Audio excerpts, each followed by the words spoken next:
নমস্কার বন্ধুরা, চলো অঙ্ক শিখি চ্যানেলে আর একটা নতুন জিনিস শিখব। যে কোনো সংখ্যার উৎপাদক বা গুণনীয়ক কটা। যেমন দেখো এখানে 10, তার উৎপাদক 4টা, কি হবে লেখা আছে। 15, তারও উৎপাদক 4টা, কি হবে লেখা আছে। 24, তার উৎপাদক 8টা, কি হবে লেখা আছে। তো নিয়মটা হচ্ছে, আমরা যে সংখ্যার গুণনীয়ক সংখ্যা বার করতে চাইছি তাকে মৌলিক উৎপাদকে বিশ্লেষণ করে ফেলবো। ধরো 24, তাহলে 24কে যদি মৌলিক উৎপাদকে বিশ্লেষণ করে ফেলি তাহলে 2 6 12, 2 3 6, তাহলে 24কে আমরা লিখতে পারি 2 টু দি পাওয়ার 3 গুণিতক 3 টু দি পাওয়ার 1।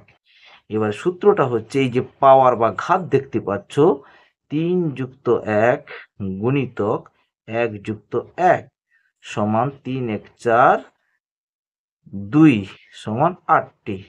অর্থাৎ x to the power a, y to the power b, z to the power c হলে উত্তর হচ্ছে a প্লাস 1 গুণিতক b প্লাস 1 গুণিতক c প্লাস 1। শিখে ফেললাম।